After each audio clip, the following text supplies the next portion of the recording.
Waldo Politics is now live. Streaming Just Chatting, Bernie, AOC, Burning Teslas, and New Conspiracy Theory.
Don't forget TDS is on Twitch chat.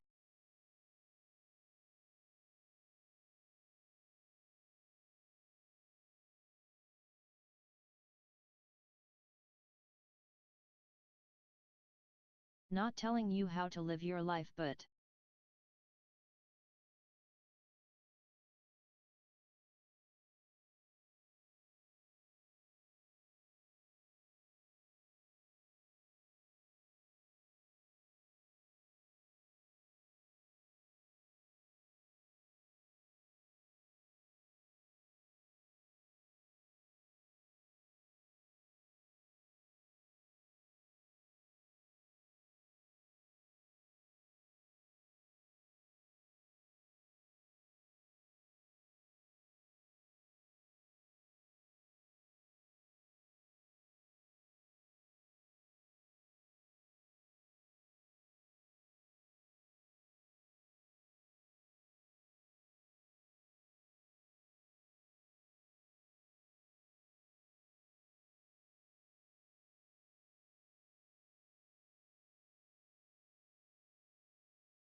new stream lore, how caked up is can't touch.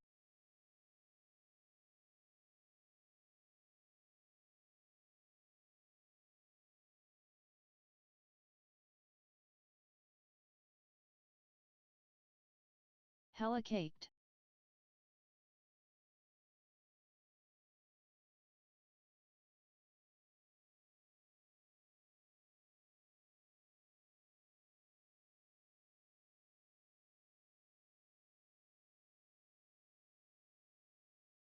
Oh, hi. Hello. How you doing? My name is Waldo, and I'm here to feel the politics with you.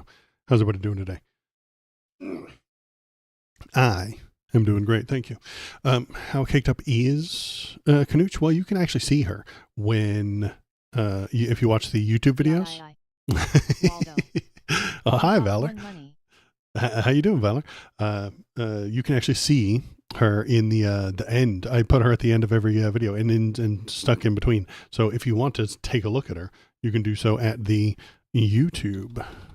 She's like the end card of every one of my YouTube videos. Because what I do is I take all these and then I just shorten them down into things. Shincinta watches, I think, every live stream. So he probably doesn't watch the videos, and that's okay. I dig it. I appreciate you. Thank you. But yeah, she's. I made a little picture of her, and she talks at the end of every video. Sunday Nerd Shit Power Hour. That's right. 10 past 11 is here, and he is ready to discuss the nerd shit. Because we've got a couple of nerds to talk about today. Valor, thanks for being here. Say hello. Everybody say hello to Valor, my 69th follower on Twitch. A title that no one can ever take away from them. So, yeah, we got some stuff to talk about today. Today is Sunday. I was busy yesterday, and I apologize for not being here on my normal day. I really do like schedules and keeping to schedules. It makes me feel good. I don't know if you're that kind of person, but it does make me feel good to do the thing at the same time every single week and every single day. It does something in my brain. I don't know what it is, but it makes me feel good. And I was busy yesterday, so I couldn't. And I was like, oh, I'm going to have to move it to Sunday. It hurts a little, but it's okay. I'm here. You're here. Everybody's here. We're having a good time. And the lady Canuch is talking to us in Twitch chat. And only Twitch chat. I apologize, YouTube chats. YouTube doesn't like TTS. It just doesn't. It doesn't function. It doesn't work, and it breaks everything else. And Kick Chat doesn't have quite the same encoding or something like that. I don't know. It didn't work, but I found one program that finally works for Twitch chat. If you'd like to use the TTS, hop in there. I'll turn it off when I get to the important segments, but then I might turn it back on later. Just on and off whenever I feel like it. Whenever I feel like it, and that's what this is all about. Is my feelings, and I appreciate that, and you appreciate that. Thank you. If you want to tell me what to talk about, hop over to the Discord. There's the Discord link. Discord. Or the Discord link. Discord. You can go over to the Discord too. Discord. That's better. You can go on over there. Tell me what you're thinking. Tell me what you're feeling. Hop into the chat. Leave links to things that we should talk about. And then I'll bring them up on screen. We'll talk about them.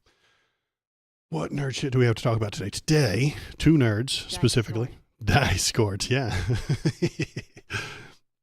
A couple of nerds to talk about today. We've got AOC and Bernie. They did a rally. Very exciting, very fun.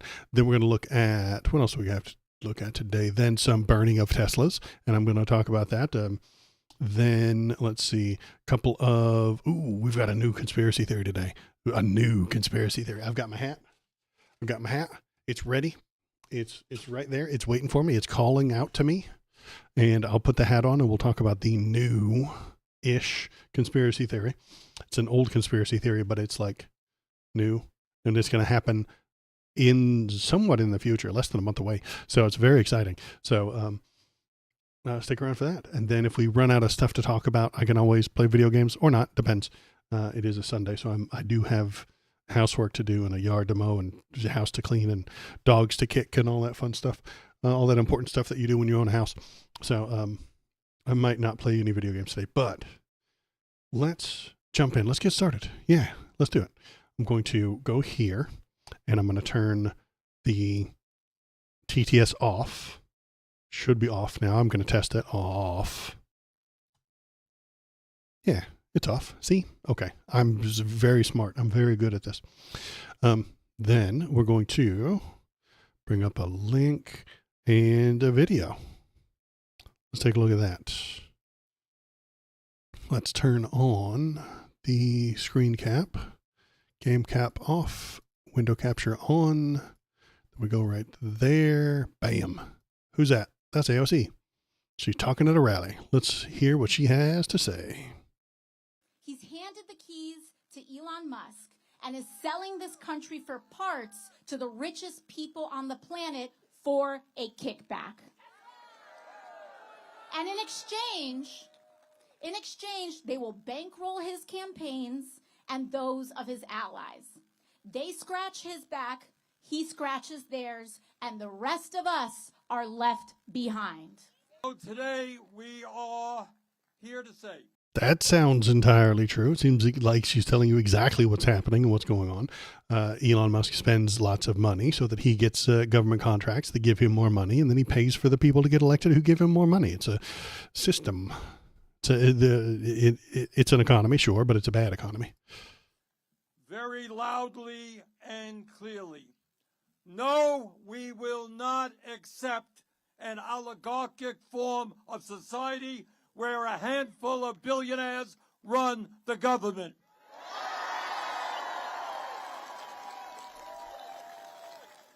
No, we will not accept an authoritarian form of society with a president who undermines the Constitution every day and is working aggressively to take away our freedom of speech and freedom of assembly. Furious voters voicing. He's handed the keys to Elon Musk and is selling Freedom of assembly. I meant to hit the pause button, but I hit the rewind button. So yeah, I think Bernie's absolutely right here. And that is why I keep getting grumpy with him. That's why I keep getting grumpy with Donald Trump, and I don't like him all that much. He is taking away freedom of speech. There was a French, French scientist. Where are you, French scientists? French scientist denied U.S. entry after phone messages critical of Trump. So they weren't trying to sneak in. This wasn't some immigrant coming here to live illegally and steal your job and Social Security and unemployment check somehow. This was a person who was coming to do a conference. French researchers minister said that the scientist was traveling to Houston for a conference when his phone was searched. So this actual literal scientist was intended to go to a conference that was scheduled in Houston. They flew in, but let's read it. A French scientist was denied entry into the U.S. this month after immigration officers at the airport searched his phone and found messages in which he had expressed criticism of the Trump administration. And it wasn't about immigration or anything like that. I learned the measures taken. This measure was apparently taken by the American authorities because the researcher's phone contained exchanges with colleagues and friends in which he expressed a personal opinion on the Trump administration's research policy. They're cutting research and they're cutting out all the government-funded research. And that's what's upsetting him. That means you don't get to come into the country anymore. And he's going to look into the camera. Donald Trump is going to look into the camera and tell you he's protecting your free speech. No, he's not. They are anti-free speech. Conservatives, as always, are anti-free speech. They want freedom for themselves and their ideas. If you stop a conservative from saying something fucking stupid and something blatantly wrong, they will be very upset with you hampering their free speech. But they will cheer when scientists get kicked out of the country for their speech, because they do not understand what these things mean. Conservatives do not comprehend what freedom of speech is, what it means, how to enact it, how to protect it, where it comes from, where it's going, or even what it looks like. They don't know any of this. They feel like the people who are bad don't deserve rights, don't deserve feelings, don't deserve any consideration, and need to be harmed or prevented from harming themselves or prevented from harming somebody else. The people they don't like, based on feelings, don't get the power and authority and rights and stuff that they get. It's us versus them 100% of the time with conservatives. Everyone who isn't us, being conservatives, everyone who isn't a part of the conservative movement is a them. And they need to be controlled. They need to be stymied. They need to be corralled. They need to be sent to the country they're from. They need to be pressed down. They need to be ignored and repressed, honestly, so that they, the conservatives, can have the most power, rights, authority, and importance. So the administration basically tried taking the industry works in. Bro said something about that in privacy. Yeah, a private chat, as anyone would in that position. Then the administration got offended so much that he can't do his job. Yeah, absolutely. This is anti-free speech. Of course it is. But they don't care, because free speech is only allowed if you agree with the conservatives. Conservatives will die to defend free speech of conservatives. Anybody else can fuck off and die. Anybody else can fuck off and eat shit. That's how it works. Conservatives will protect conservative free speech, and only conservative free speech. They will not fight for the rights of anybody who isn't a conservative. Hey, hello, politics. What's up? I'm curious. Do you play D&D? I do sometimes. Trust War Guy 94. Just not during political streams. Thanks for coming, though. I appreciate it. Thanks. Hop onto the Discord. Do I get free speech? KBP, you do for now, but it depends. Are you an immigrant? You're not an immigrant, so I don't think you do have any problems there. Mostly as a player, as a DM too. I'm a dungeon master myself.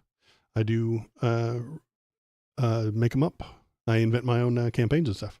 It's a very fun time. I don't broadcast it because I steal. Yeah. Hop into the Discord. Yeah. By all means, Discord. There's the Discord. Hop in. Say hello. D&D is low-key the best game ever. Yeah, I agree, Valerie. It's a good time. I write my own campaigns, and I steal horribly, which is why I will never broadcast it. I know that I am streaming to you right now, but when I write a D&D campaign, I will steal characters from other games. I will steal the IP from other people. I will steal maps from other people. I will play like I will play branded music. Like I will play the music that makes the most sense, but that would get shot down on a live stream or on a YouTube thing. I would get in trouble for the IP of other people that I use. I had a team one time that was just fighting a vampire. Well, they were accidentally on the vampires team, and then they had to fight Simon Belmont, and so I created Simon Belmont. Oh, hey, thanks for following, Tusta Wars Guy 94. I appreciate it. Thank you very much. You just turned a frog gay. I hope you're proud of yourself. You just turned a frog gay. You've turned a frog gay.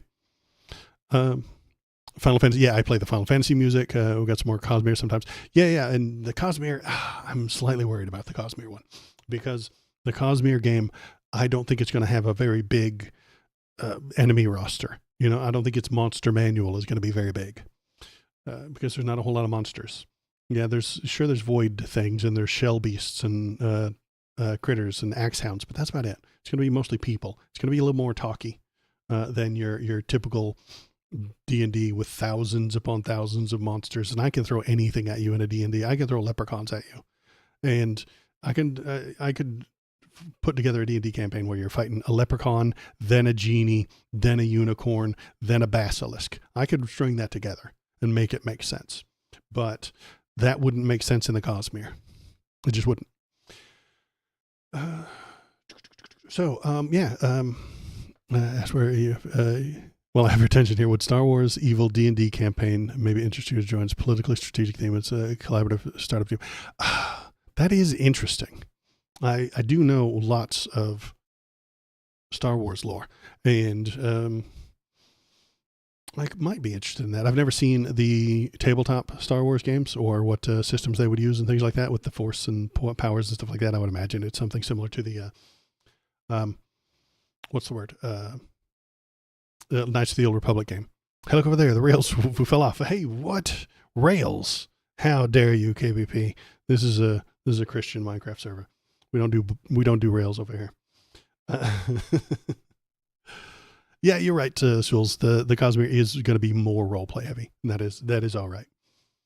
Okay, you're right, KBP. Let's get you're doing your job, keeping me on the rails. What are we talking about? We're talking about the loss of freedom of speech. They will take from you your freedom of speech. You will not be allowed to, in private, criticize the Trump administration without suffering consequences. And that is a problem. The disagreement with Trump is now illegal for anyone traveling to the United States. It will soon be illegal for you and me, even in private. I'm doing it publicly. I mean, there's 6 people in chat, and that counts as public. Okay, thank you.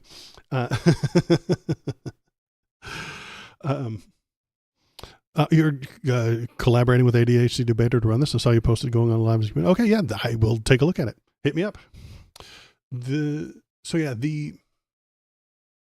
It will soon be illegal to criticize Donald Trump. He wants it to be illegal.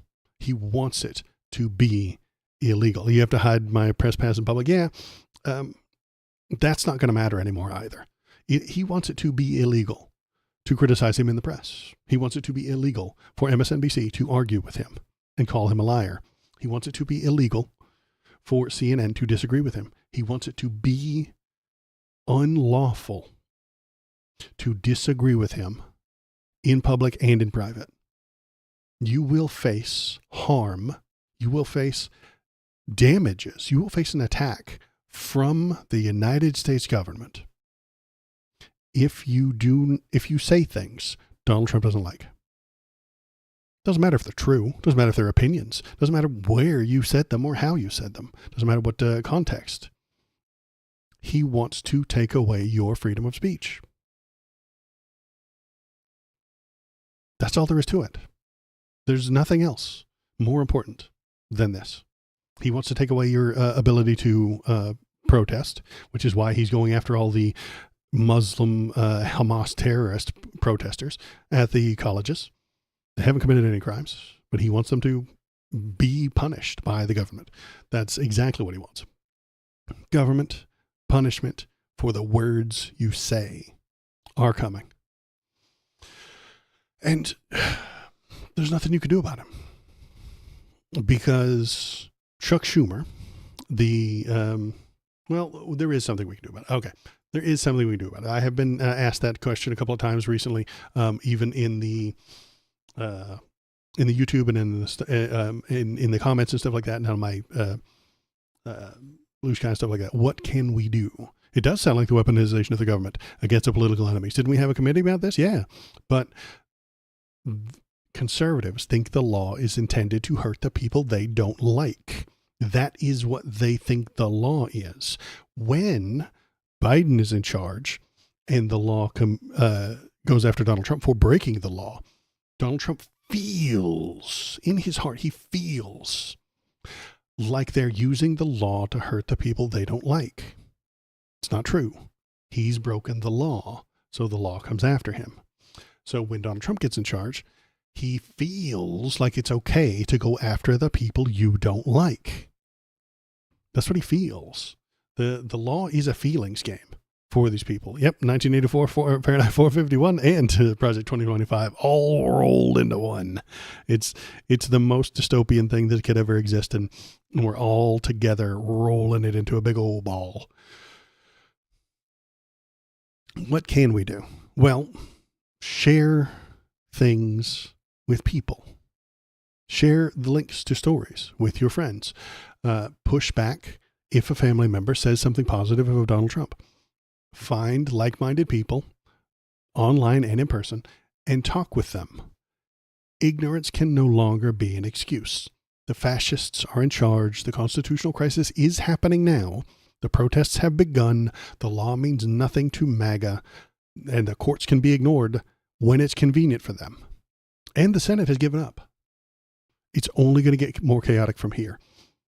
And if you create a personal relationship with somebody, they might come to you and ask you what's going on. The people who weren't paying attention before will see the chaos and want to know what the hell is going on. And they might be confused, and they might be getting bad information. And if you have planted a seed of truth within them, they might come to you and ask, hey, what is this? You know more about the politics. You know what's going on. You seem to know the news. What is this? And if you've proven yourself to be trustworthy on those political topics, they might come to you with the questions, and you could lead them in the right direction. Is this a long-winded way of telling you to like, share, and subscribe to me? Yes. But doing so is now also a civic duty. And you've embarked upon it to improve society so you can feel really good about it. You can now feel very good about chatting and sharing all my stuff and going into my Discord because now you're doing a civic duty. This is all very good.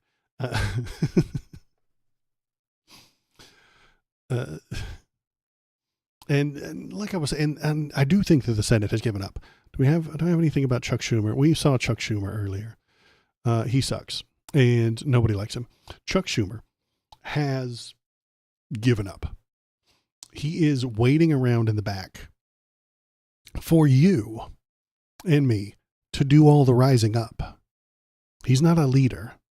He's a follower. As usual, the Dem leaders are fighting the left side of their party harder than the actual authoritarians in power. Chuck Schumer does not want to lead a revolution. He wants a revolution to happen, and then he can profit from it. He can bask in whatever positive things happen to make himself look important and valuable, and he will then lead it from behind. He is not a leader, he is a follower. Leading from behind is also called following. And that's what I think the problem is right now. The Dems have too many followers and not enough leaders, which is why I'm happy when AOC and Bernie do their thing, when they jump out there and start talking about how good things can be. And this is leadership. Yeah, KBP, you're slapping QR codes on your channel inside urinals. Okay, well, so that people can pee on it. They're not going to take pictures of it. I'm just saying that's a bad place to put the QR code. And make sure it has the /subscribe behind it when you do the QR code, because it automatically subscribes people. Bernie and AOC make him proud to be a human. Yeah, exactly. Okay. Maybe that's I don't know.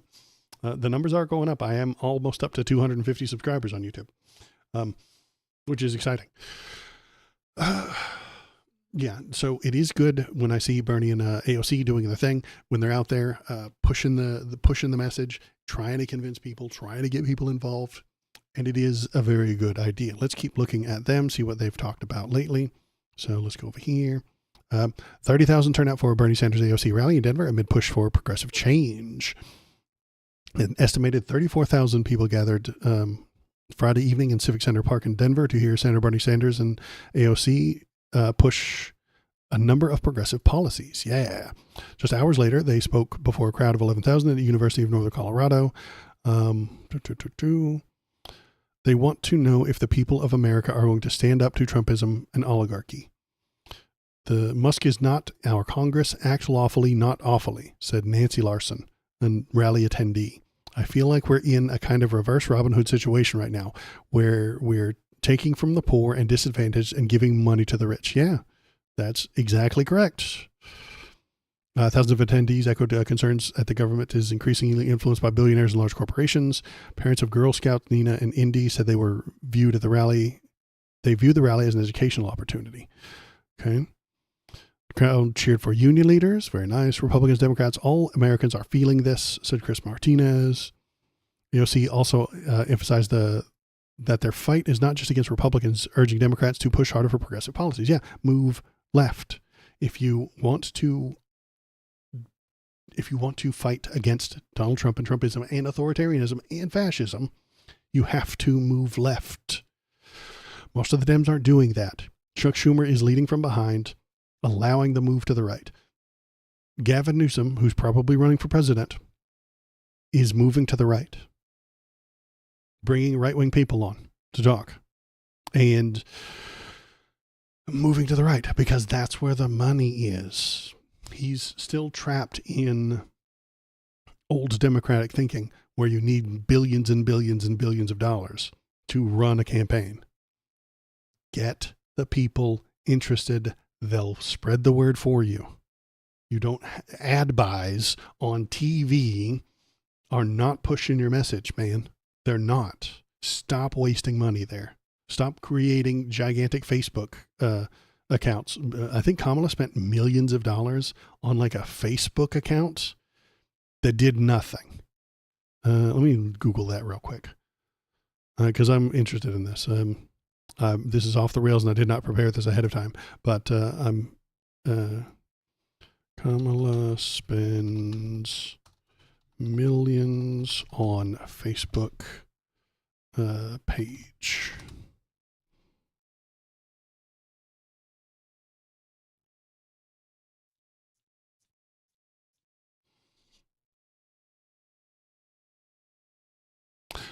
Oh, hi, ADHD debater. Can't stick around, but I'm being Cinderella today. Got people come over tonight. Hope you have a good stream. Yeah, thanks for coming.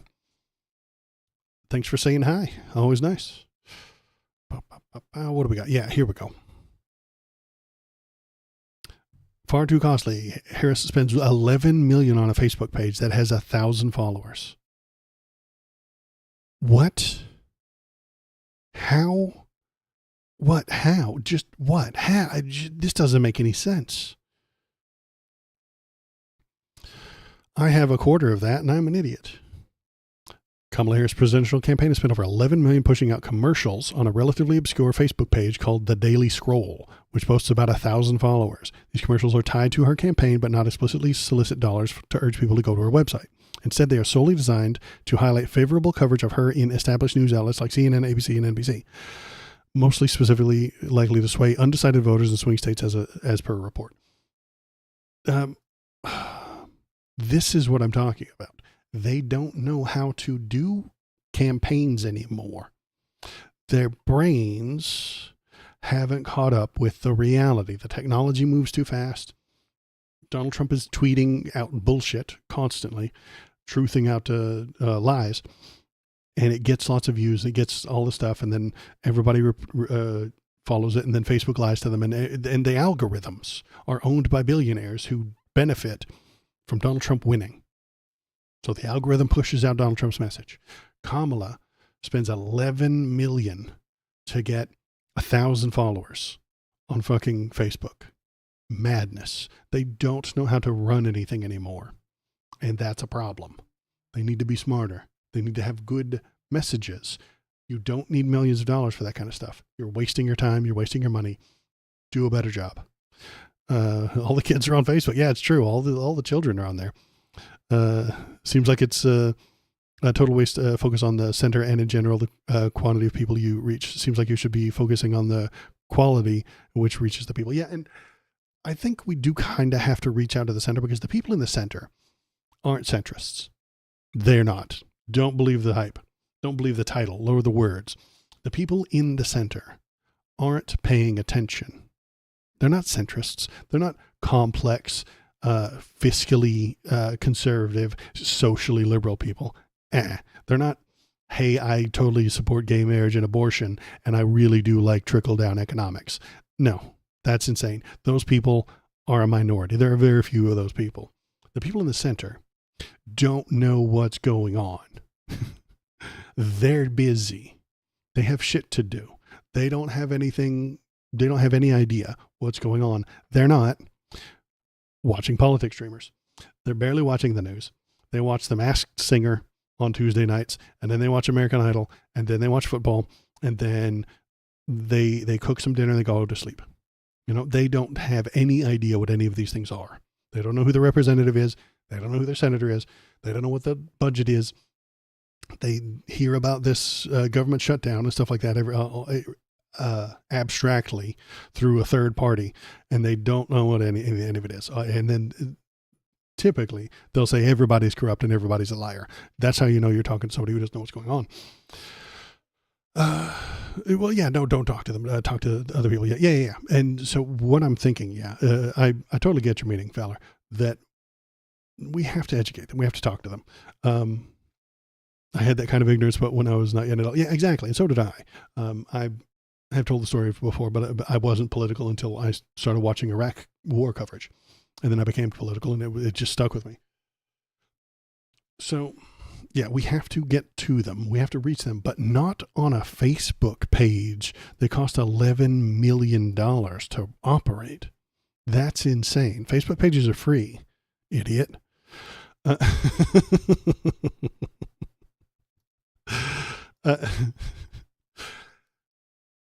We have to reach out to them where they are and help them understand. We have to reach out and get the people in the middle to pay attention. They might pay attention when shit starts going wrong. When Donald Trump starts messing everything up and chaos really does kick in, he might face some backlash from the normies, the people in the middle who weren't paying attention before. And that's why I made the little message I said before. If you you don't have to proselytize to everyone around you at work or in your household or everybody around you. But if they know that you know what's going on with the government, what's going on with the politics, they might come to you and say, hey, what is this about? Did Donald Trump really shut down the Department of Education? What the fuck is that about? You can explain it to them in a way that will make them be on your side and not on his side. That normie is now moved to the left. Just move them to the left an inch, a step to the left. And you'll be doing your part. It doesn't seem like much, but it makes a difference. So what will happen? I am going to make a little bit of a prognostication, a little bit of a prediction here. I think Donald Trump is going to fail hard. There will be an economic downturn. There will be an economic crash. There will be a lot of chaos. His followers, his faithful, will never abandon him. But the people in the middle will see that chaos. They will see that terror. They will see all that downturn and get confused. They'll abandon him. They'll want to leave him. They'll stop supporting him. So we will have a fracture, sort of. So the MAGA faithful will stay with him forever. They become an incredibly small minority. The people in the center right will look for someone to follow. And they will see Chuck Schumer and Gavin Newsom being the way Republicans used to be. And I think they join that part. And then Chuck Schumer and Gavin keep complaining about the left. And then the left splinters off into a different party. Because AOC and Bernie aren't even ideologically aligned with Gavin and Chuck Schumer anymore.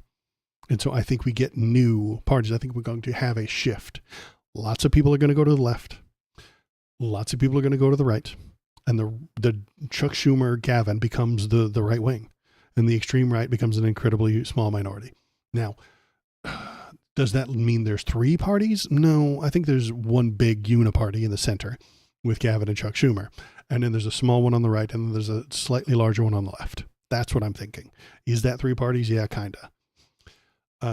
And I could see that being the political landscape for a little while, for a year or two, not too long, until there is a much bigger split, I think. And lots of the old Dems move to the left, and lots of the Republicans move to the Chuck Schumer, Gavin Newsom kind of place. And I could see that something along those lines happening. That would be an interesting kind of a mix-up that I would be interested in watching. Why do I think that? Well, because of things like this. They hate us. Democrats confront their own Tea Party. So this guy, let's see, that's a Democrat getting yelled at for supporting Israel. Democrat members of Congress back home in their districts for the last week have been encountering a level of anger and hostility that some see as a reminiscent of the 2010 Tea Party wave. The dynamic could spill over into 2026 primaries. Lawmakers tell Axios with an infuriated grassroots attempting to throw out House and Senate Democrats they see as unprepared to take on Trump. So this is that split that I was talking about. Any Democrat incumbent who thinks that they can rest on their laurels and not show their constituents that they are fighting like hell is making a mistake, said Representative Jared Huffman. So he's talking about pushing against every single thing that Donald Trump does. If you're not doing that, the people might abandon you and primary you. I would love to primary Chuck Schumer. If I were in New York, I would support his primary challenger. A senior House Democrat speaking on the condition of anonymity to offer an even blunter assessment told Axios, the people that have been voting with Republicans on these messaging bills are people that could get primaried. He's talking about Chuck Schumer. He's talking about Amy Klobuchar. These groups are paying attention to that. So the left is going to abandon these centrist Dems. Democrats at town halls across the country have been erupting into fury over Senate Democrats' decision to let the Republican spending bill pass rather than use it as leverage to constrain DOGE. Several House Democrats pressed on Senate Majority Leader Chuck Schumer, folding on the government spending fight, have responded that the Senate leader should step down. I think I would love that. I would cheer for that. He's not going to, but I would like it. Representative Sean Casten town hall was repeatedly rocked by disruptions and was shut down by police after 45 minutes due to outbursts from pro-Palestinian protesters. See if we can get a video of that.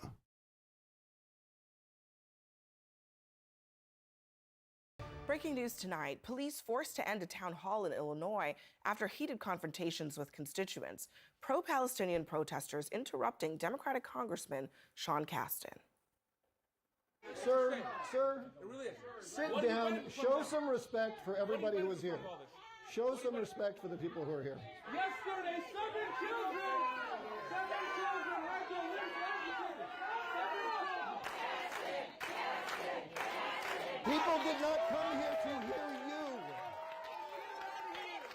Show some respect for the people in this district. What you're saying is I'm not going to get my way when my people are being slaughtered, and I want you to stop funding them. If you would like to run for office, run for That office. is the sir. stupidest thing I've ever heard. The soulless piece of crap I've ever seen. That's your opinion. Soulless. Sir, get off the stage. Oh. Sir, He's taking the stage. get off the stage right now. So yeah, those are Democrats pushing against a Democratic person. So this is the split that I'm talking about. This is what I'm thinking, is that guy, that Democrat, goes along with Schumer, goes along with Gavin to create a new Republican Party that boots out all of the MAGA folks.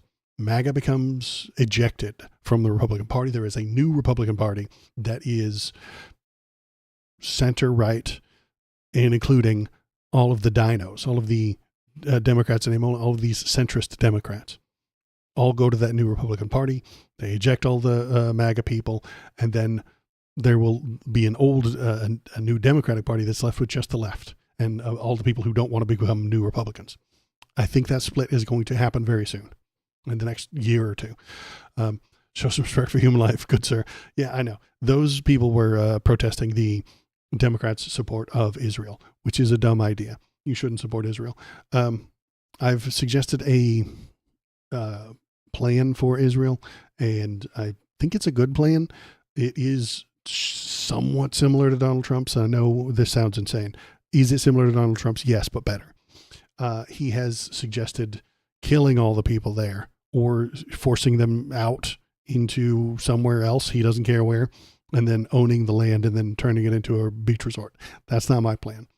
My plan is to send American troops rolling through the front line directly into Gaza and then telling the people, we will put you somewhere else if you want to go with us. You don't have to, but if you want to leave, we will take you somewhere. And then we spend money in every country on earth, give them some money, depending on the number of Gaza refugees they take.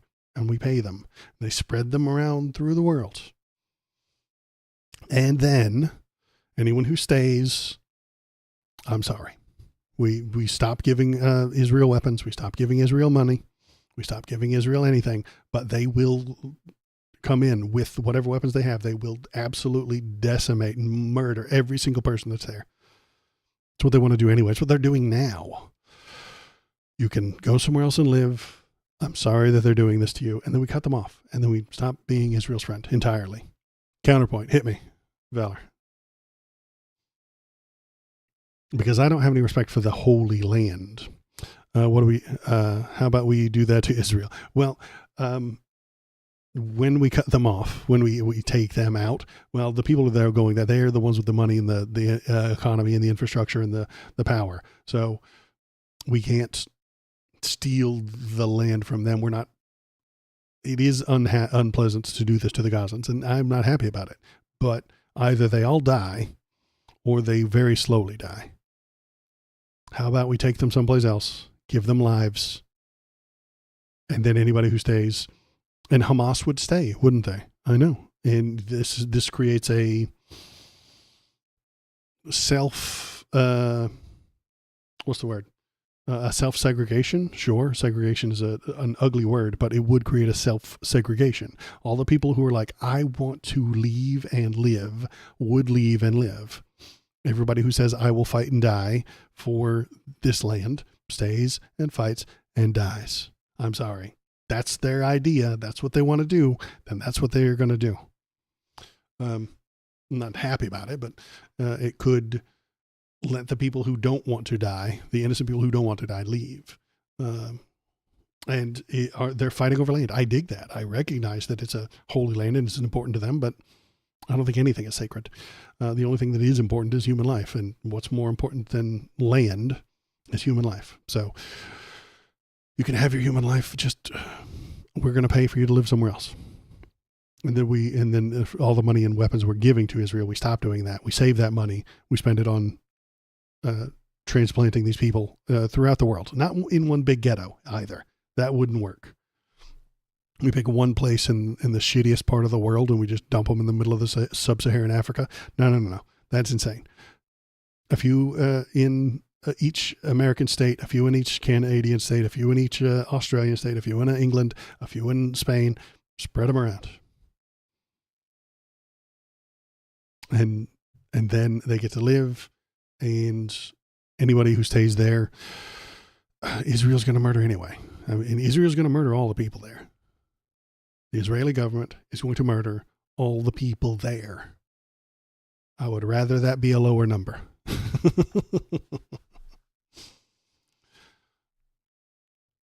So yeah, that was my plan.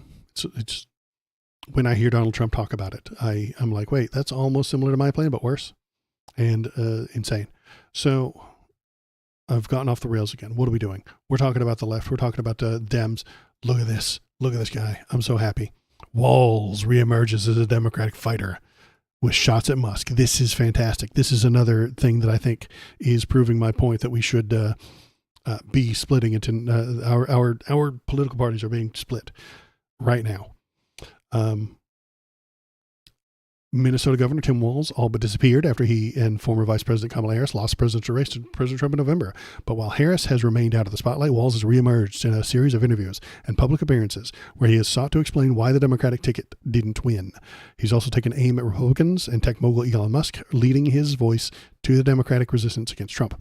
Some Democrats have quipped that the appearances and comments are a rehabilitation tour as Walz seeks to distance himself from the grueling loss while also leaving the door open for possible presidential run in 28. I would love this. I want Tim Walz to be in charge of our country. I really do. When you're a politician, your job is to consistently think about how you can serve. He's not an old guy, so it's not unreasonable for him to think he's one of the important voices in the party going forward. He said of the 60-year-old Walz, 60 is not old. And Democrats are in a place where all voices are welcome. Payne added, Democrats need to all of the heavies. Walz appeared on California Governor Gavin Newsom's Busy podcast, where he sought to give the assessment of the 2024 race and the shaky state of the Democratic Party. During the appearance, Walz also claimed Trump voters are scared of his masculinity. I think I scare them a little bit, which is why they spend so much time on me. Newsom began to laugh at the comment, prompting Walz to say, no, I'm serious because they know I can fix a truck. They know I'm not bullshitting on this. On the iPhone, they've got this little stock app, Walz said. I added Tesla to it to give me a little boost during the day. See, he's talking shit, man. He added the Tesla stock price to his phone so that when he sees it go down, he feels good. Bro, he's a shit talker. That's good. White Tony, why do I want Tim Walz? Because he's good at being a leftist. Not in politics. Last three presidents, yeah, they were 80 years old. So he's 60. You know, he's a fucking spring chicken compared to the last couple of guys. Tim Walz is a Midwest Democrat, which is closer to Marxism, honestly. He got the school lunches for the kids. He talks about taxing the rich to provide for the poor.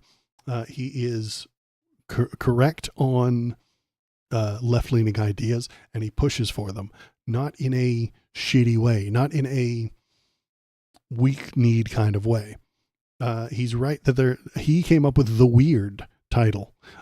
He said that Republicans, that MAGA fans are weird. And I was like, wow, that's true. They are weird. And then for like 3 or 4 weeks during the campaign, everybody was talking about it being weird. They're weird. They're weird. They're weird. Then the Democratic consultants, those millionaire New York Dems, said, stop talking about that. Ugh, bring that shit down. You can't talk like that. He will talk in a way that normal people talk. Okay. When Tim Walz will get up on stage and talk, it sounds good to the voters. It sounds good to the people. It sounds good to the people in the middle who don't know what's going on, instead of the normal Democrat talking points about the darkness in the night sky and the lights and the cities on the hill and the freedom and the people yearning to breathe free. Tim Walz just says it like it is. I like Walz. Hakeem Jeffries would be a solid choice for the future of the Dems too.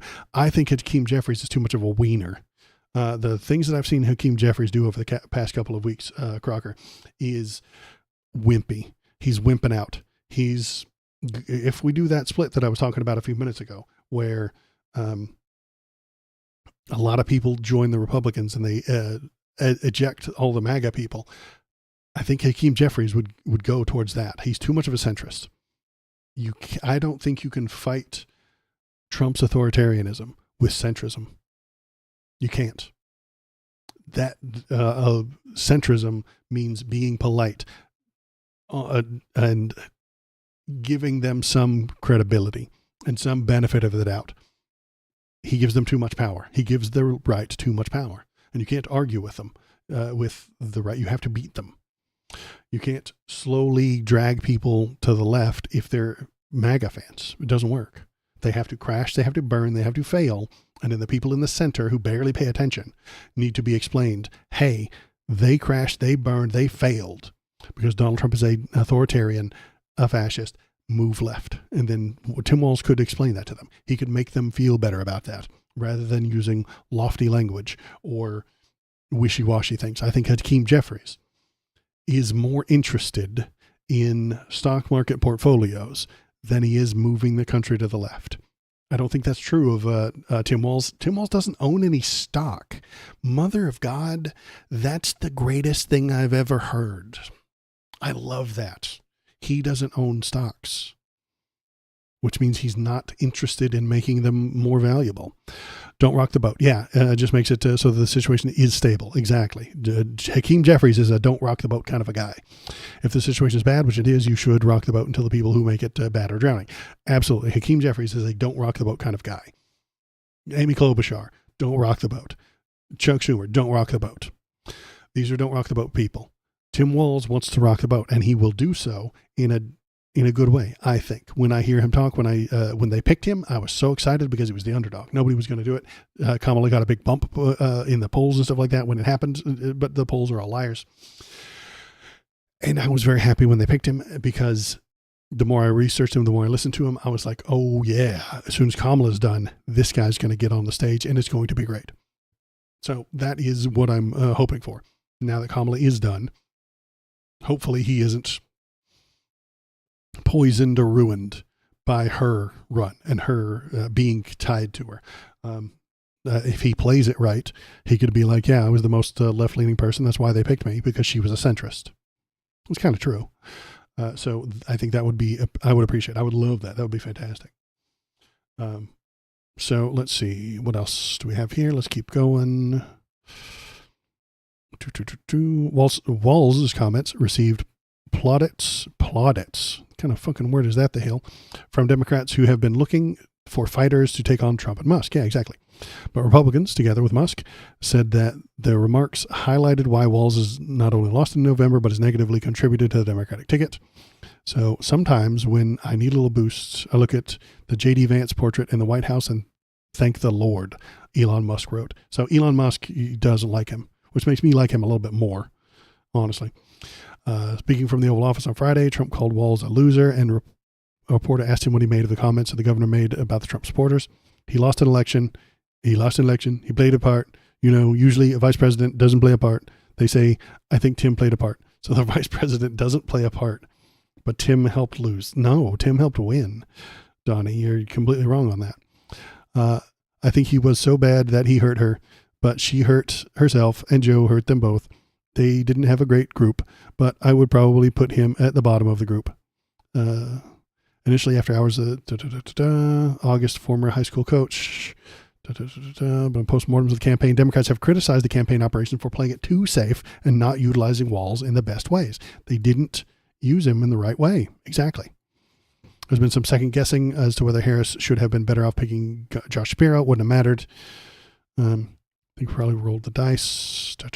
Yeah, okay. So I do like Tim Walz, and I think he will do well. And I want to see more of him. I hope him and AOC and Bernie keep doing what they're doing. Keep it up. And that's a segment, I suppose. So we'll move on from there to a different situation. Hop in a chat. Tell me what you're thinking. If you're want to watch old videos, you can do so on the YouTube. If I can type properly, I can't. There's the YouTube link. And hop over into Discord if you want to talk about leave links and stuff like that. Hop over to the Discord. I'm at 248 subscribers, I think, on YouTube. I would love to get to 250 soon. That would be nice. That would be lovely. Then I could be at 250.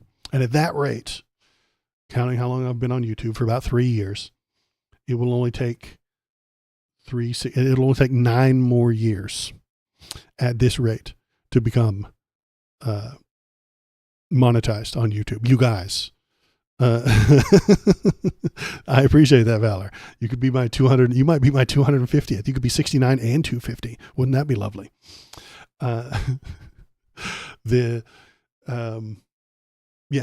of the I take all of these streams and I trim them down into tiny, smaller little bits, segments of on a single topic, because that's what YouTube likes. YouTube likes single topic fucking videos. They don't want you to ramble about perhaps AOC and then Bernie and then Star Wars RPGs, and then D&D, and then Tim Walz, and then Donald Trump, and then put it into a video. YouTube hates that shit.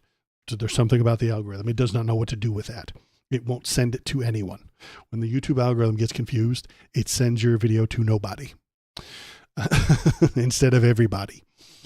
So I have to cut them into tiny little segments and on individual topics. So what I'll do is I'll edit this discussion we've had so far for the past 45 minutes, 50 minutes.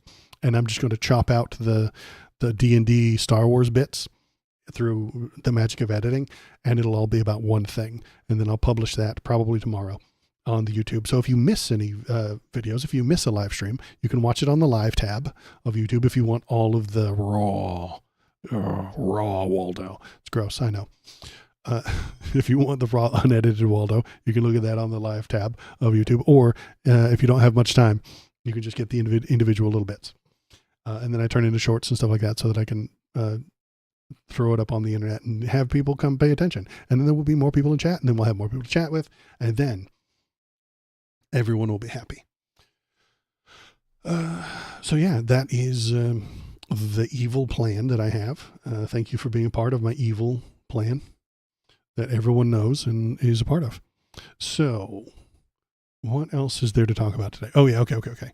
Let's talk about violence.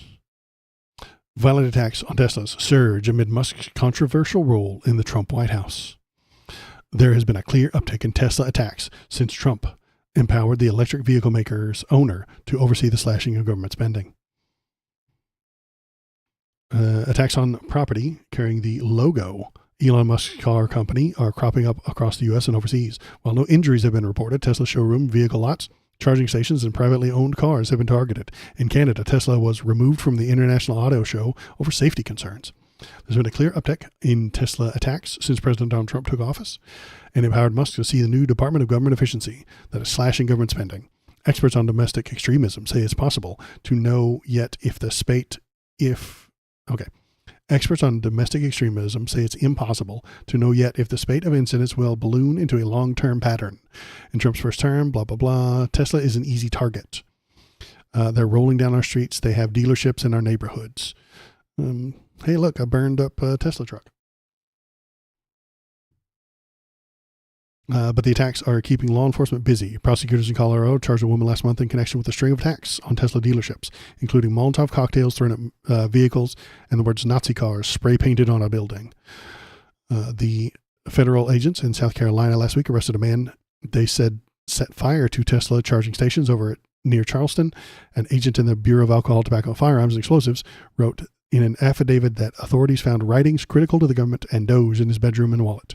The statement made mention of sending a message based on these beliefs. Sending a message based on your beliefs is a thing that America is known for. An Oregon man is facing charges after allegedly throwing several Molotov cocktails at a Tesla store in Salem, then returning another day and shooting out windows in the Portland suburb of Tigard. More than a dozen bullets were fired at a Tesla showroom last week, damaging vehicles and windows the second time in a week that store was targeted. 4 Cybertrucks were set on fire in a Tesla lot in Seattle earlier this month. On Friday, witnesses reported a man pouring gasoline on an unoccupied Tesla S and started a fire on the Seattle street. I have an alibi, I promise. In Las Vegas, several Tesla vehicles were set ablaze early Tuesday outside of the Tesla Service Center, where the words "resist" were also painted in red across the building's front doors. Authorities said that at least one person threw Molotov cocktails, crude bombs filled with gasoline and other flammable liquids, and fired several rounds from a weapon into the vehicles. Was this terrorism? Was it something else? It certainly has some of the hallmarks that we might think. The writing on the wall, the potential political agenda, the acts of violence. None of those factors are lost on us. So yeah, Tesla becomes a target for the left. Tesla is once the darling of the left, because electric cars were going to get us away from the overpowering oil lobby. But Musk is also now an overpowering lobby himself. Let's see. So what let's see what Elon Musk said. This level of violence is insane and deeply wrong. I can't do a Musk voice. I can't. This level of violence is insane and deeply wrong. Tesla just makes electric cars and has done nothing to deserve these evil attacks. You have done evil things. Elon, you are harming my country right now. You are taking a chainsaw to my country. Please stop. This is not a surprise. If he's surprised by this, then he's an idiot. I understand why people feel this way, but will ultimately pointlessly to attack Teslas. I don't think it's pointless. You can boycott them, and destroying property sends a dangerous message. I agree with you. It is a dangerous message. America was built on dangerous messages. Here's a dangerous message. The Boston Tea Party. The Boston Tea Party was an American political and mercantile protest in 1773. The Sons of Liberty in Boston and colonial Massachusetts. The target was the Tea Act of May 10th, 1773, which allowed the East India Company to sell tea from China in American colonies without paying taxes apart from those imposed on the Townshend Act. So the government, that was their government, at the time, England was the government, and they did something that the people did not like, and they destroyed private property. This seems awfully similar to me. The Sons of Liberty strongly opposed the taxes in the Townshend Act as a violation of their rights. In response, the Sons of Liberty, some disguised as Native Americans, destroyed a shipment of tea sent by the East India Company. Private property destroyed. This wasn't... this is, I think, entirely analogous to destroying the Teslas that are still in the showroom. I don't want you to harm Teslas. I don't want anybody to do this, but I know that it will happen. That was a British hoax. Sorry. It was a British false flag. We should dump the Teslas into the bay. Yes, but not the ones that are owned by individual people. I recognize the difficulty, and I think Sewell's brought it up a lot earlier, that you shouldn't be destroying private property that's owned by a person. If somebody bought a Tesla 5 years ago and they're still paying it off and it's still there and they want to keep it, don't destroy that. Don't go to human beings' houses and burn their Teslas. Do not do that. Do not go to showrooms and burn them. But burning them at the showrooms, they're not owned by anybody yet. It's very analogous to the Boston Tea Party. The people who think their rights are being destroyed. If you think your country is being destroyed by Elon Musk, you will find the things with his name on it and break them. That's an American fucking tradition. What if the individual is a billionaire? Well, Eat the Rich is, we're not quite at Eat the Rich yet, but soon, Valor. Elon Musk is harming my country, and I don't want him to do that. Please stop harming my country, Elon. You are killing us. You're ruining the country that existed. You're harming it. You're not fixing it. You're making it worse. You're making everything worse. Please stop. And if the words don't work, conservatives have been telling me for fucking decades that if the First Amendment doesn't work, use the Second. That's what the conservatives told me. That's what the conservatives, the MAGA folks, have been telling me for a very long time. So when you see people shooting up the Tesla places, that's what they're doing. They tried the First Amendment and it didn't work. So now they're using the Second. Conservatives won't like that, though, because that'll be terrorism. When a conservative says, if the First Amendment doesn't work, use the Second to kill trans people, that's just, they think that's freedom. When they use the Second Amendment to terrorize minorities, the conservatives will call that freedom. But when the left does it to convince a billionaire to stop ruining the country, they'll scream bloody murder about it. They'll call it terrorism. They'll try and ship them to El Salvador. As is usual, when Musk infects anything, it all goes to shit. Yeah, and when he touches things, they go to shit. NRA letting tyrants run amok. Yeah, exactly. The NRA has been telling me for a very long time that they need to exist to prevent the tyrants. We fucking got one. Elon Musk is a tyrant. Donald Trump is a tyrant. Where are you, NRA? Where are you? Oh, they threw some pitiful little bones towards your preferred toys, so you're going to allow them to be tyrants. That's the trick. That's the problem, I think, with most gun owners. Not that they want the whole we need to own guns to protect from the tyrants was bullshit. They just like guns, which is fine. You're allowed to just like guns. You can't then tell me you're going to protect everybody from tyrants and ignore Elon Musk and Donald Trump. Doesn't make any sense. So an article on the NRA forgot to fight against the oppressive governments. Yeah. I might have posted that meme up in the Discord. Maybe. I don't remember if I did or not. But yeah, they forgot. They just kind of let them have it because these tyrants say nice things about the NRA. These tyrants tell you you're allowed to own a gun. So it's fine. The people who strive and push hardest for the Second Amendment care only about the Second Amendment. They don't give a shit about the first or the third or the fourth or the fifth, and anything past the 10th, they think is fucking unconstitutional anyway, even though it's literally written in the Constitution. They only care about the second. That's the only thing they give a shit about. They don't care if we all lose the first or the third or the fourth or the fifth. They just need that second because it makes them feel good. All politics are based on feelings. Every single damn time. They just thought tyranny would be the you can't kill people because you don't like them. Yeah, that's the tyranny that they're upset about.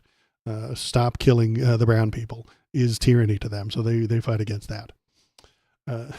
They're all totally on board for Donald Trump and Elon Musk forcing them into a feudal, technological feudalism. The techno-feudalism is coming, and you'll get to have a pistol. So they'll be like, this is freedom. This seems fine to me. Feels good. So, yeah, this Boston Tea Party, let's keep reading. The demonstrators boarded the ships and threw the chests into the sea. Into the Boston harbor, the British government considered the protest act of treason and responded harshly. Days later, the Philadelphia Tea Party, instead of destroying the shipment of tea, sent the ship back to England without unloading. Philadelphia, much nicer, apparently. The episodes escalated into the American Revolution, man. That's kind of a big deal. The destroying of this private property led to a revolution. Since other political protests, such as the Tea Party movement, have referred to themselves as historical successors of the Boston Tea Party of 1773, the Tea Party that came along in 2007, they were just racists. President Blackenstein broke their brains. They couldn't comprehend how a black man could be president of the United States. He doesn't even go here. So they invented 1,000 racist conspiracies about how much he wasn't a citizen and he was born in Kenya, and Donald Trump fed off of that and fed them in a circular kind of a loop. And then he became famous. That's when Donald Trump really got into the politics game. He's been paying for them and going to, he was at Chelsea Clinton's wedding. He went to lots of things, and he donated to Democrats all the time. But when that Tea Party in 2007 popped up, he really jumped in with both feet. He was claiming that he sent investigators to Hawaii to find out that Obama wasn't actually born in Hawaii, promising to release the evidence. It just never happened because he doesn't do evidence. Donald Trump doesn't like evidence. God, no. Accusations, investigations, but no evidence. Ugh, yuck. He doesn't want evidence. He just wants to tell you what's true, and then you believe him. Trump loved to spread that birther lie. Yeah, he did. He promised hard evidence. Never appeared. And that made me doubt that he told the truth. But a lot of people loved those accusations. They loved the accusations he was making. It made them feel good. All politics are based on feelings. They just thought the tyranny would be the, that Tea Party was just a racist ploy. The actual Tea Party, there was a revolution in America? Yeah, I know. Revolution bad. Black country, allegedly the greatest country ever was started up with a revolution. Tell me how it only brings bad stuff. Yeah, exactly. The American Revolution, the Texas Revolution, Americans love revolution. They like that shit. They like fighting against the tyranny. They have been softened over the past few decades because they think that everything is over. And I think the Democrats are somewhat to blame for that. Democrats act like we're at the end of history. Everything is over. All of the important shit happened in the past. Everything is just about maintaining and being nice and calm and stable. And I appreciate stability. I really do. But Donald Trump is anti-stability. He's causing chaos. He's causing disruption. He's chopping things off. Elon has a chainsaw that he's taking to the entire government. He is wrecking your stability. And you cannot fight the chaos with kind words. Chuck Schumer agreeing to 50% chaos isn't going to defeat chaos. It's not. GD Ballistic, hey, it's been a while. Hi, thanks for coming in. Thanks for saying hello. I'm doing a Sunday stream because I was busy yesterday. So what are we? Yeah, Chuck Schumer agreeing to 50% chaos won't prevent chaos, which is why you can't meet chaos in the middle. You can't meet fascism in the middle. You can't accept half fascism. It's a bad idea. You can't accept half authoritarianism. The only way to beat these people is to move left. And the left is shooting at Teslas, driving their stock down, convincing people to sell the stock. If you own Tesla stock, sell it. Drive that shit to the ground. If you own a Tesla car right now, put a bumper sticker on it that says sell your Tesla stock. I'm not even kidding. Put a big old sticker on the trunk right there next to the T. You know what the T? It's got the symbol. Big old sticker. Sell your Tesla stock. There are a few clever bumper stickers about I bought this before Elon went crazy and my dog doesn't like Elon. I saw that in Seattle yesterday. There was a Tesla that drove by me and it had a bumper sticker that said, not even my dog likes Elon. Great, clever, lovely, wonderful. Put a big old sticker on there. Sell your Tesla stock. Some of the left is fucked, but someone's good. Yeah, exactly. We need good people like Tim Walz, like people who are, I'm going to say it, masculine, to rep the left. Because they have a, stereotype that everybody on the left is a goth trans with blue hair and 7 piercings and don't really care about anything but the right to get 9 abortions next year. And that's a stereotype. You can be left and masculine. It's okay. You can do it. I promise. I'm gone off the rails now, but yeah. Yeah. If you own a Tesla, if you are an individual, I don't want your Tesla to be destroyed. I don't. Put a sticker on it that says sell your Tesla stock and the left will leave it alone. I promise. If the raving band of evil leftists is stomping down the street and they see your Tesla and it says sell your Tesla stock on the back, they'll leave it alone because that's a good message. That's a message they agree with. I don't want them to burn your stuff down. I don't want them to destroy the car that you are paying your money for. You are stuck in a game. A capitalist hellscape. I dig it. I'm stuck in a capitalist hellscape too. So like, share, and subscribe. I don't like being in this capitalist hellscape and you're stuck in it as well. So we do what we can. Some of the right arguments made sense while others don't. And I'm willing to hear out any of them that do make sense. I don't have a Tesla, so I'm good. Yeah, neither do I. Tanking the stock market makes sense and is nonviolent. And a good point. Yeah, I agree. So if you own their stock, sell it. If you are on their board of, when the stock goes low enough, they will boot Elon Musk, at which point you can buy the dip,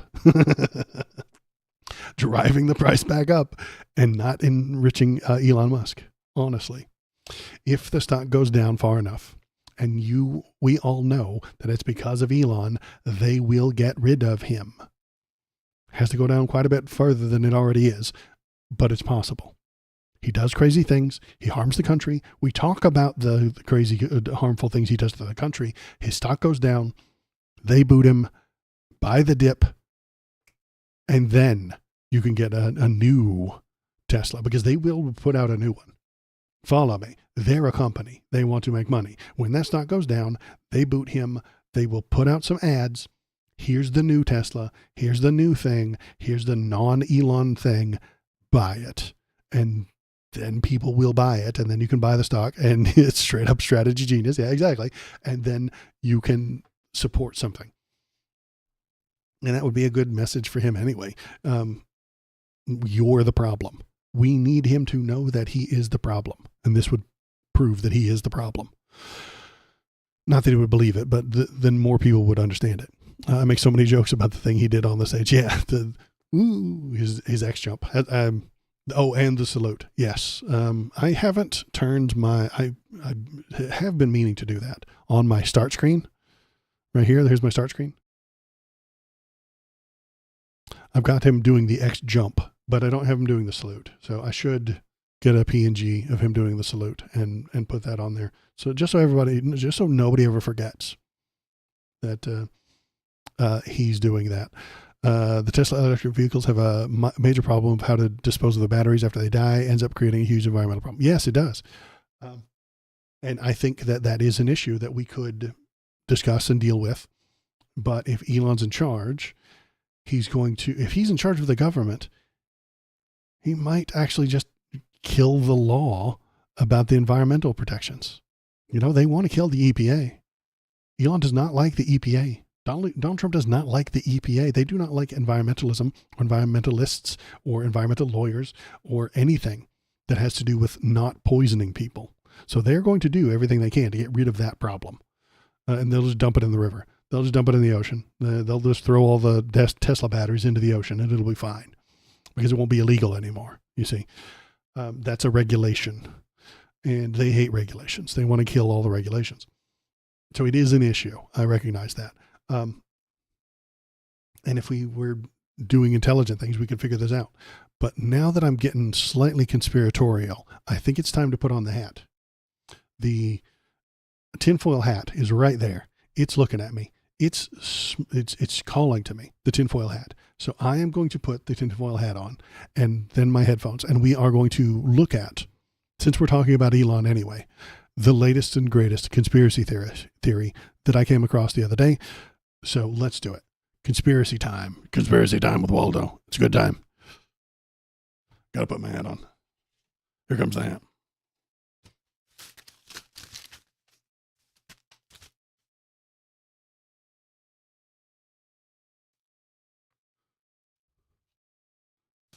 I like to make a little bill, like a ball cap right here.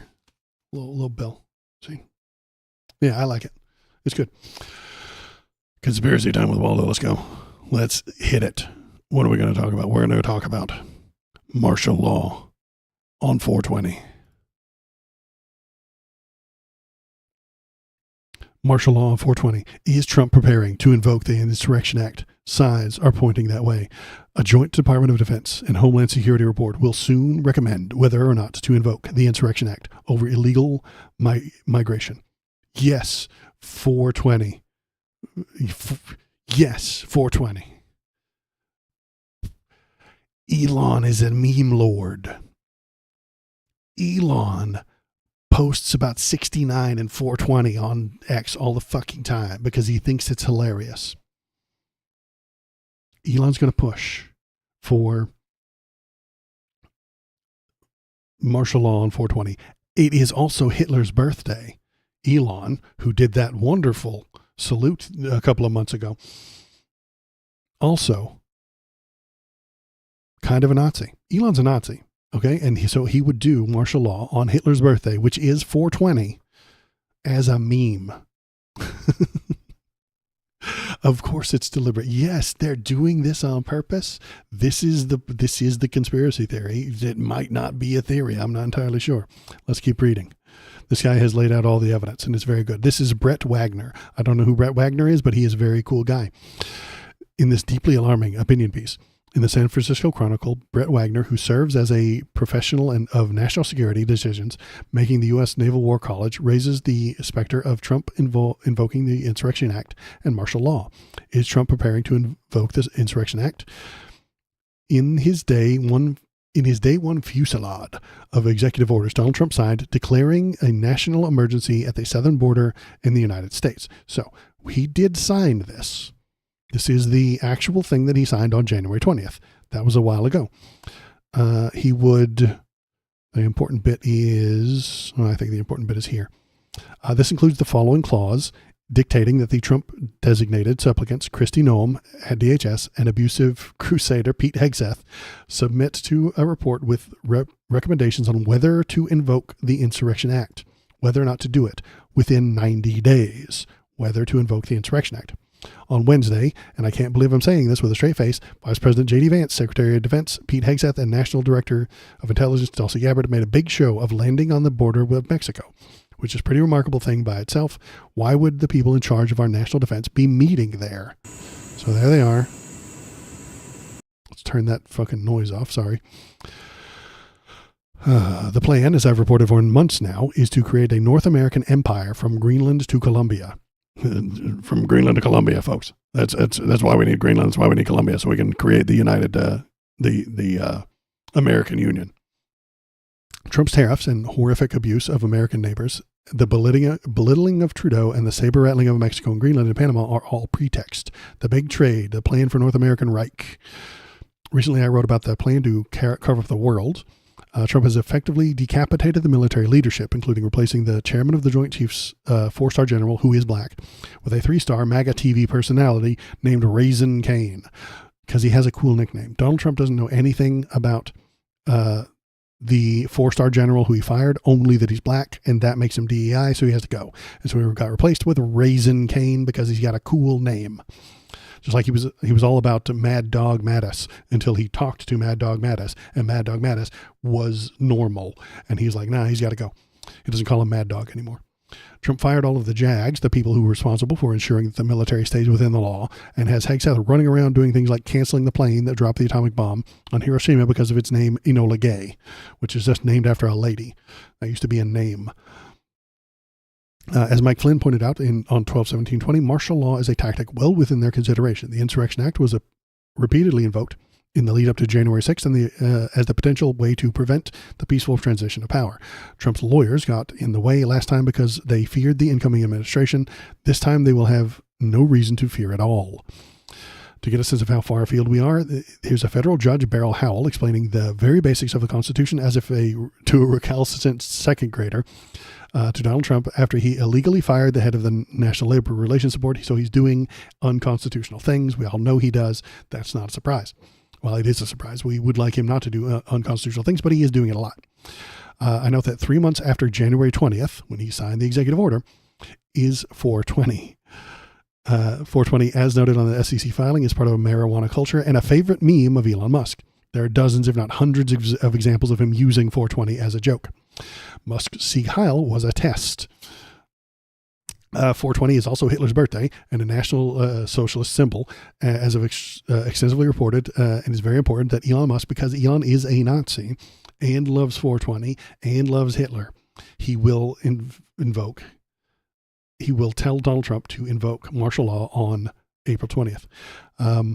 As a sign of the potential actions of the Trump regime, given both the ferocity of one hand and the increasing effectiveness on the other, here's the chief proponent of American National Socialism, aka the Dark Enlightenment, Curtis Yarvin, yesterday practically begging for a new and unprecedented abuse of the Richter scale, or the Trump regime will start to wither and eventually dissipate.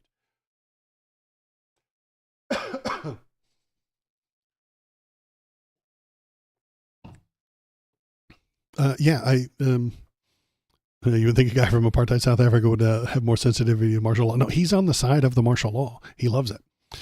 I'm so glad that I renamed myself and swapped from the stoner number to the Satanist number. Yeah, exactly. Very much better. I prefer that as well. So let's keep reading. What do we got? This is from Curtis Yarvin, a Nazi. Unless the spectacular earthquakes of January and February are dwarfed in March and April by new and unprecedented abuses of the Richter scale, the Trump regime will start to wither and eventually dissipate. He's saying that Donald Trump needs to go harder or else he will lose momentum. It cannot stay at its current level of power, which is too high to sustain but too low to succeed. In transitioning us to Nazism. It has to keep doing things that have never been done before. As soon as it stops accelerating, it stalls and explodes. Unfortunately, it is not quite clear that everyone in the administration gets this last fact about power.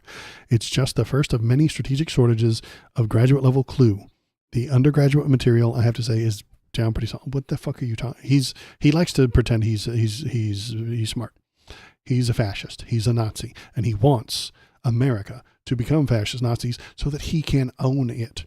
Curtis Yarvin will own a fiefdom within the fascist America that comes after Donald Trump wins.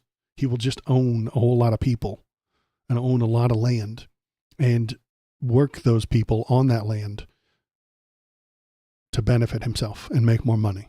That is what Curtis Yarvin wants. He wants to be a duke. He wants to be a lord within the new world. Fascists are not smart because they don't realize that everything about being a fascist is damaging to one's soul. Yeah, they are not smart, but that's what they got. All they have to. Yeah, you're right. The 420 talk got me coughing. Sorry. So yeah, this. Let's keep reading. Let's keep on going on.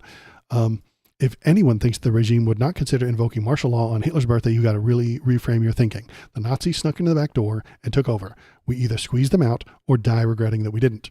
Musk's Tesla stock is tanking. His rockets are exploding on a regular basis. He's deeply unpopular, but this will only make him more desperate, more messianic, and more prone to creating spectacular earthquakes.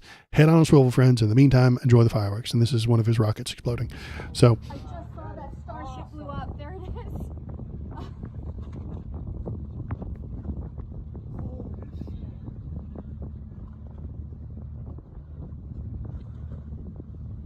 it's a Elon Musk rocket ship exploding. I saw that it just did. So what do you guys think? Good new conspiracy theory? Starship is quite a bit hysterical. Yeah, it's not quite a starship. It's a little bit of a thing. Oddly cinematic. Yeah, exactly. What do we think? Do we think martial law on 420? Because I think it's going to happen. I think it's coming. I really do think. I had a cold last week. Sorry, guys. The Alex Jones voice. It makes me cough. This might be happening. J.D. Vance defending the German AfD does not help the case either. Yeah, exactly. Vance is on board. Donald Trump's an idiot who's led around by the TV camera. You can just put him in front of anything and he'll just jibber jabber for hours. Musk and Vance are pushing for this thing. Donald Trump will sign it because he hates immigrants so much that they'll just say, you have to do this to get all the immigrants out. And he'll do it. He'll push for it. And then we will get martial law, and it will be illegal. Because remember what I talked about at the beginning of the stream, illegal to criticize Donald Trump. The thing I'm doing now on a live stream might become illegal on 420. I mean, I'm going to stream that day in case things do happen, but I might go to jail for it. What is 420? Let's look at the calendar. I got my phone. I'm looking at the calendar. The 20th is a Sunday. So I might skip the streaming on Saturday, the 19th, and just do a Sunday. Or maybe I'll do a Saturday and a Sunday. I might. Oh, that's also Easter. Easter Sunday. Oh, I clearly can't stream because that's Jesus' birthday. Easter Sunday. But no, but Musk does love a good meme at the expense of others. Maybe I'll stream on the 19th talking about it because it'll be in the news. We'll find out that he's going to sign that declaration of powers. And then on Sunday the 20th, I'll stream It'll Be a Crime, and it'll be a good, you'll get to watch a crime stream where I criticize Donald Trump, and that will be illegal. So future programming note, swing by on the 19th where we talk about on 419, so we can talk about the coming martial law. Swing by again on 420 and watch me do a crime, maybe. And then when I get arrested for criticizing Donald Trump on 421, we can all go onto social media, and I'm going to need you out. I'm going to need everybody to do the thing. We're all going to do the thing. It'll be a good time. You post, "Where's Waldo?" When I get arrested and sent to the gulag, you got to go on social media and say, "Where's Waldo?" And you might get to watch me get dragged off. See, then I'll be dragged off. And then you can be like, "Where's Waldo? Where's Waldo? Where's Waldo?" And then you can go on to Twitter and say, "Where's Waldo?" And you can link to the stream where I get dragged off by the brown shirts. And then it'll be a cool internet meme. People won't know what you're talking about. You will know. Everybody here will know what it means. But then they'll come here. They'll watch me get dragged off, and they'll press the like button if they hate me. And if they don't hate me, they'll press the like button and then spread it around. And then they'll get to say, "Where's Waldo?" It'll be a good time. It'll be on the ground floor of a brand new meme. And then protesters can go out there and write "Where's Waldo" on the fucking protest sign. And then they can hold up the protest sign that just says "Where's Waldo." It'll be good. It'll be good. I think this is all coming together.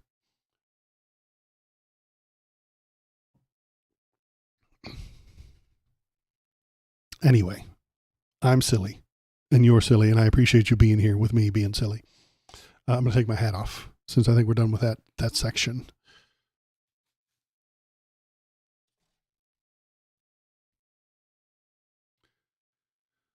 It makes my hair lay down flat. Interesting.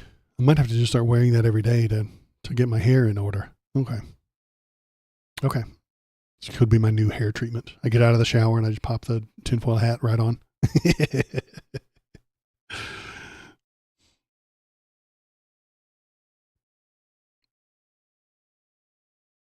Yeah, life hack. Yeah. So let's close that. Let's close that. Let's close that. Let's close that. Let's close that. Is there anything else to look at today? Let's see. Oh, hey, well, yeah, we could look at the, just a few more minutes before I take off. Let's look at see if there's anything else going on. The tinfoil helmet treatment. Yeah, exactly. I'm telling you, man, it does. It makes my hair look nicer. Maybe I'll keep it up.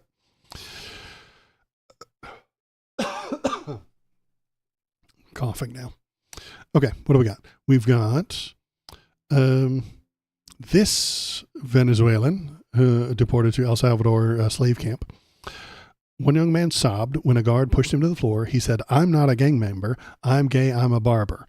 And then he began to whimper as his head was roughly shaved, folding his hands in prayer. As his hair fell, he asked for his mother and cried as he was slapped again. So they disappeared a barber who entered into the U.S. legally and had committed no crime. He was immediately tortured in a Salvadorian prison as he cried out for his mother. It's the Trump administration that's not only breaking the law by denying people due process, but committing crimes against humanity. This is where we are. And what do they have to say about it? This is the guy what sent him there. Gay barber sounds more intimidating to the right than the gang member. You're entirely correct, Crocker. 100% correct. They're terrified of gay brown barbers. It's true. What does the man who sent him there have to say about it?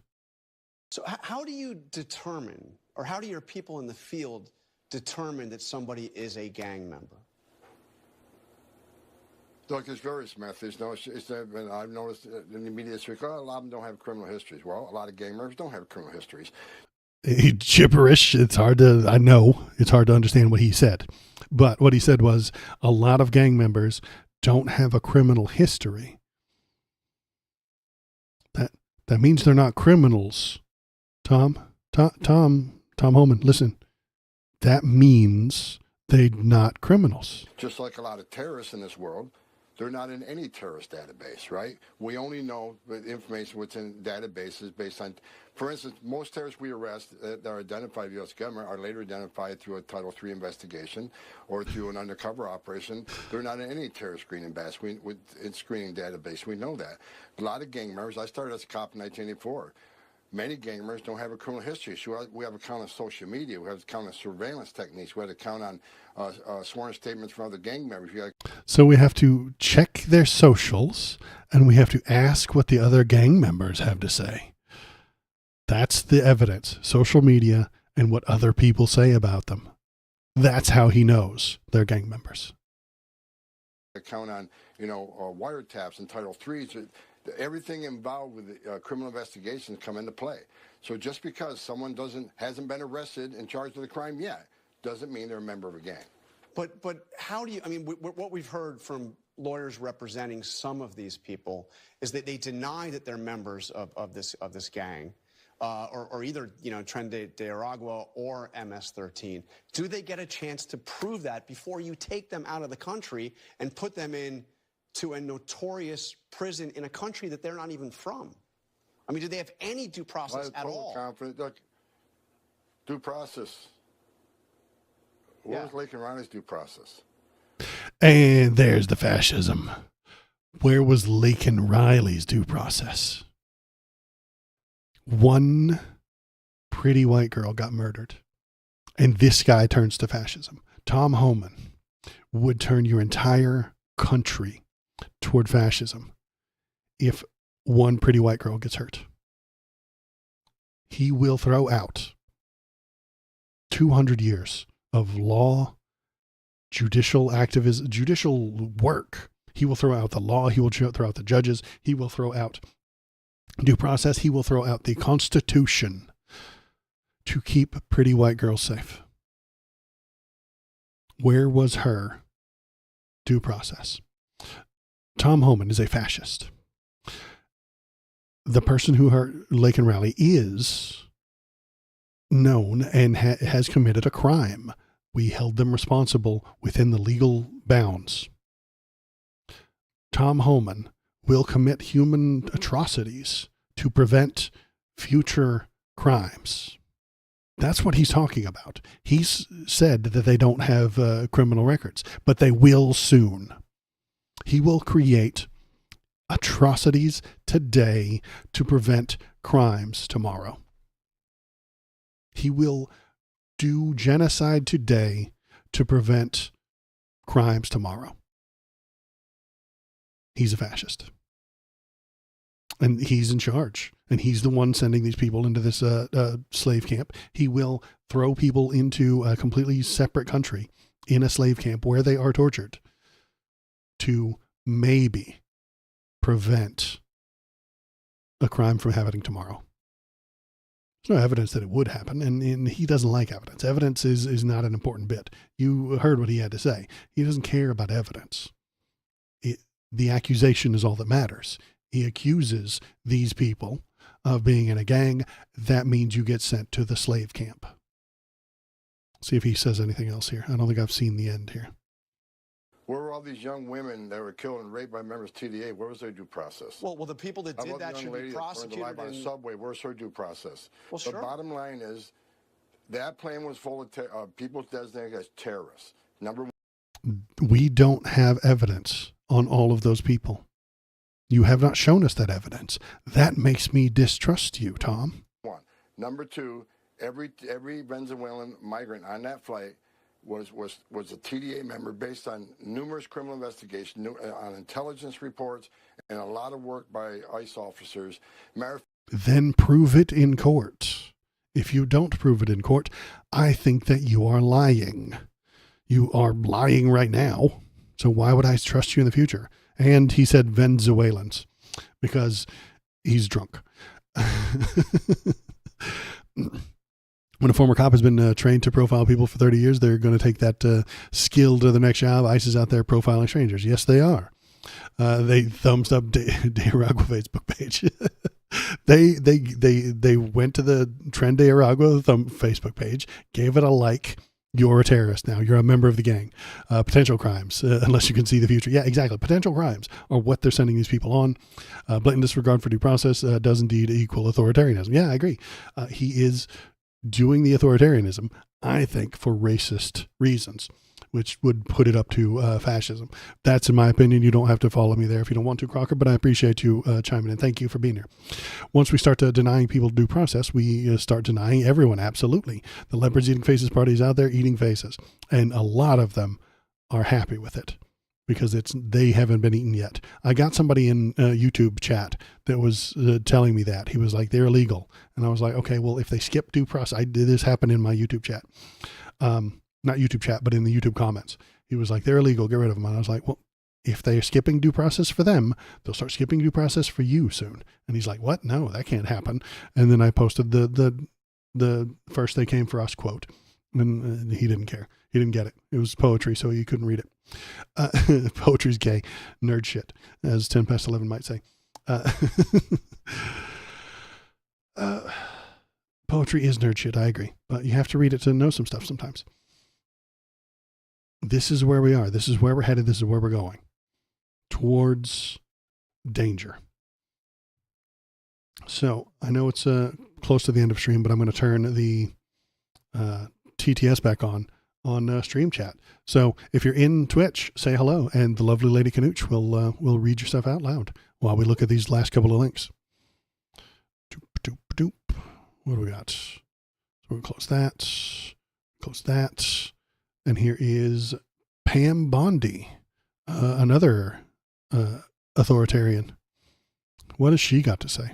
If you do not comply with the law, if you do not protect our students on campus, these kids go to college to be safe, to learn in a safe environment, and that's not happening. And it's absurd that these universities are not stepping in to protect them, yet they're protecting these protesters who are also, I believe, some domestic terrorists. They're here inciting riots, inciting violence against students on college campuses, and it's going to stop. Protesting is now a crime. According to Pam Bondi, protesting makes you a domestic terrorist. If you protest on a college, which is what colleges are known for, colleges have been protesting for as long as they existed. Ever since the first couple of colleges existed back in the fucking 1500s or some shit. The people went there, they learned stuff, and then they organized and argued and debated and discussed and then protest. College is the right place for protests. They have nice open area parks and people with time and the ability to protest. College is where you should protest. But according to Pam Bondi, the head, is she the head of the DOJ? She's the Attorney General, which means she gets to choose who the government sues. They are going to sue people who use their First Amendment right to protest because she doesn't like what they're protesting for. Conservatives don't like people protesting things that they don't like. Conservatives don't comprehend the freedom of speech. You're allowed to protest for conservative causes, and you're allowed to protest and fight for things that, like this one right here. Pam Bondi is a professional Karen. Yeah, she is. Look, see this guy right here. This is a patriot. Okay. This is, according to Pam Bondi, this man is a good, honest American patriot who needs to be pardoned. He needs to be pardoned because he is a strong and good American. But if you protest America murdering, or America paying Israel to murder Gazans, well, then you're a terrorist, you see. What is the difference? This guy says things that Pam Bondi likes, so he's allowed to do what he's doing. He is allowed to be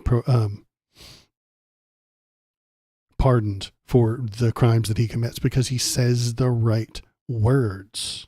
Pam Bondi will forgive your crimes if those crimes further her ideology. Donald Trump will forgive your crimes if you push his message forward. That's all there's to it. He doesn't care what if it was illegal or isn't illegal or was used to be illegal or ought to be illegal. Doesn't care the ethics. Are you forwarding his message? If you are, you get to be immune to crime.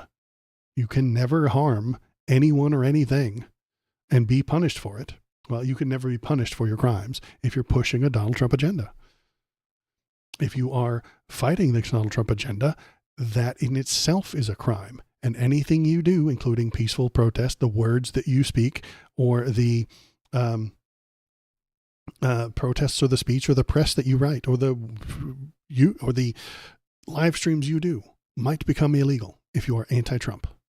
The only issue is that those specific protests got a little out of hand, giving the media the excuse to demonize anyone standing in the Palestinian or something the administration doesn't like. It was the anti-Palestine side that got out of line there. I watched those when they happened. The Palestinian side was being peaceful, being respectful, and protesting, and it was the Jewish side, the Israel side, that was starting the fights, throwing the things, breaking stuff. Did the pro-Palestinian side occupy a building? Yes. Did they break some of the things in there? Yes. They didn't harm any people. There is, I think, some difference between violence and destruction. The right-wing media will conflate those two things. When the Cybertruck got burned at the dealership, that's destruction. It's not violence. Violence happens to people. You can't be violent towards an inanimate object. Violence is for people. Destruction is for property. It's a very slight distinction, but I think that they're playing with us. I think the media is playing a semantic game with us that will not, that to benefit themselves and the right wing. I think they're playing a thing here.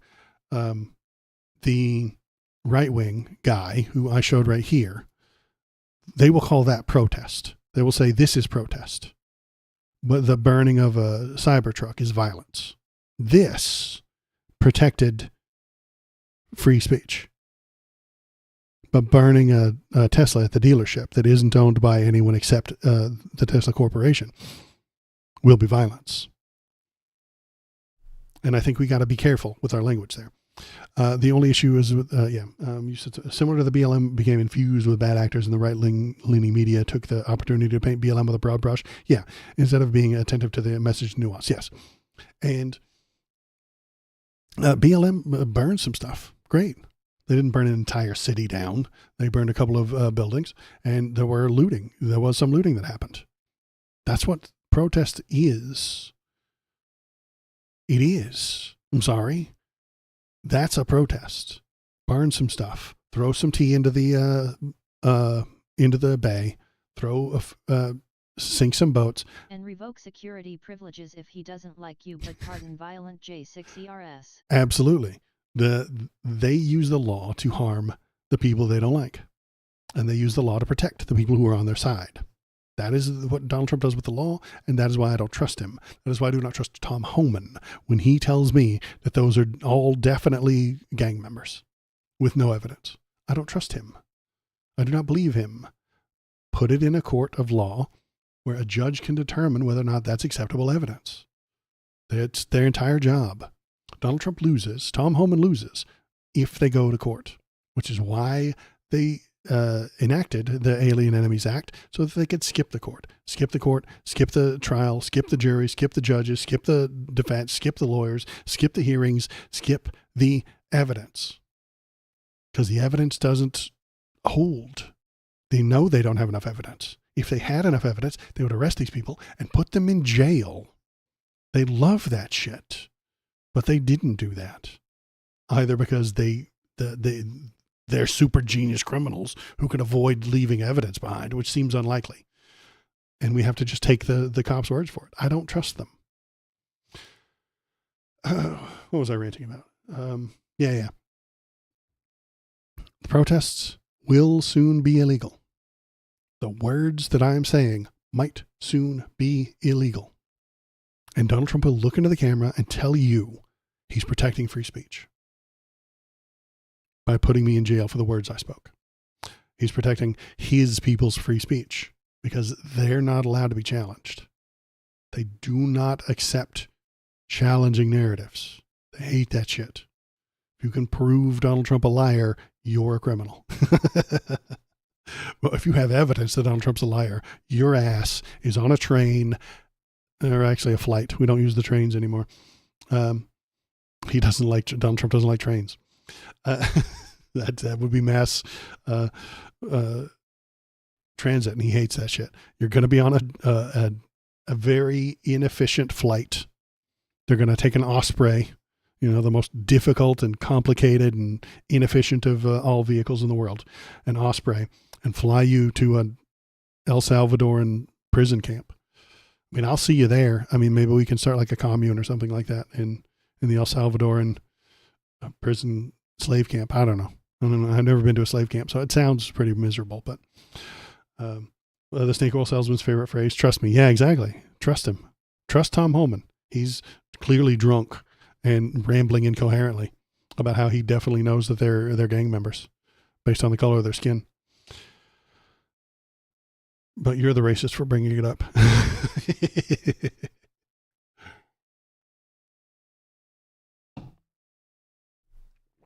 Oh, so that's about it for me today. I appreciate everybody who was here. Thank you very much. I love that you were here.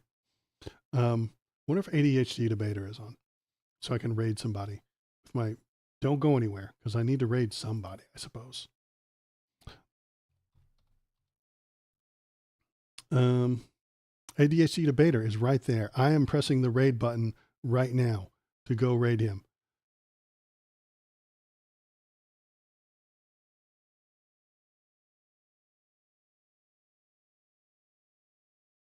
And then I'm going to close all these other ones. Have a good day. I love you. Goodbye. I'll be back on Wednesday, unless, of course, the Gestapo kicks in my door.